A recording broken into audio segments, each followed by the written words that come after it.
Oh my God.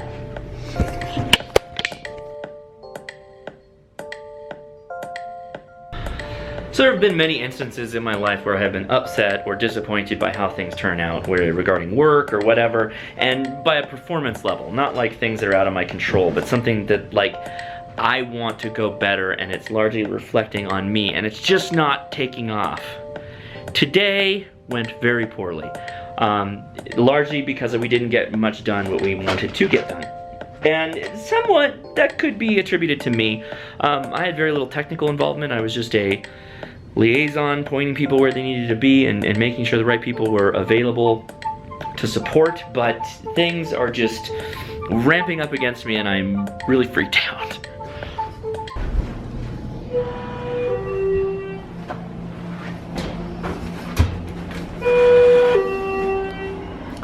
Missed this. Missed out on happy hour because I was stuck working my butt off. And by working my butt off, I mean I was sitting around because we couldn't make progress on something that is not my field of expertise. Nothing bothers me more than that.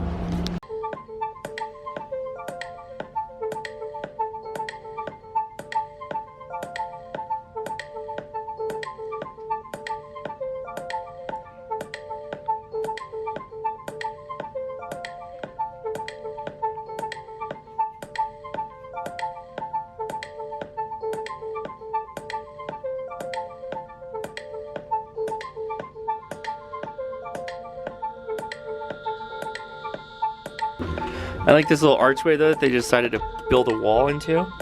That's pretty awesome. Oh, there's one.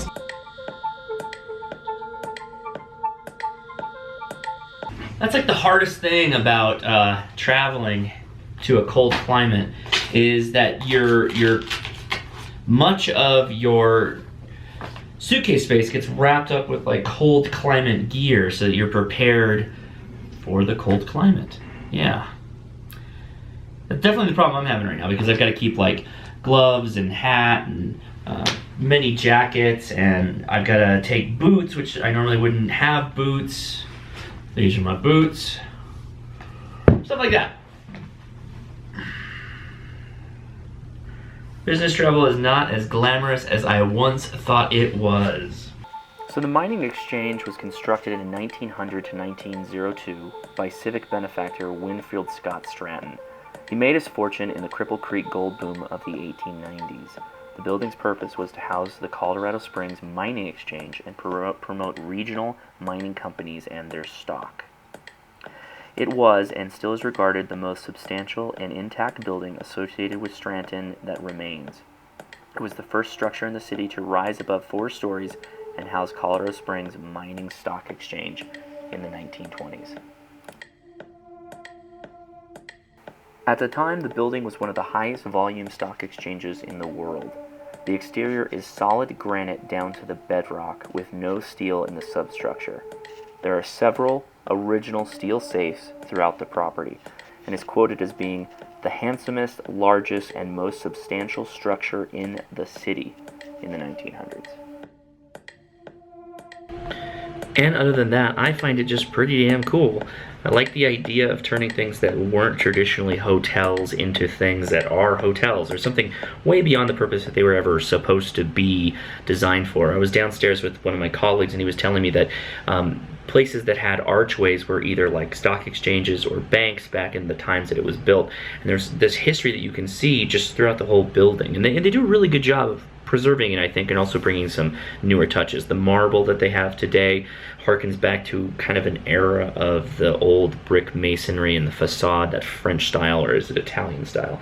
More of an Italian style, I guess. Anyway, question of the day. What are some of your favorite architectural buildings? I know my wife likes, what is that?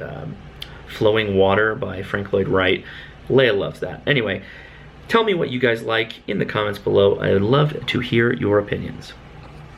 Correction, that's Falling Water. Yeah, I knew that. I promise I really did. There's even a Lego kit that models the Falling Water house, which I think is very cool. Anyway, tomorrow, what am I doing? I'm going to be hopefully working a lot to recoup this force. Just have to do it.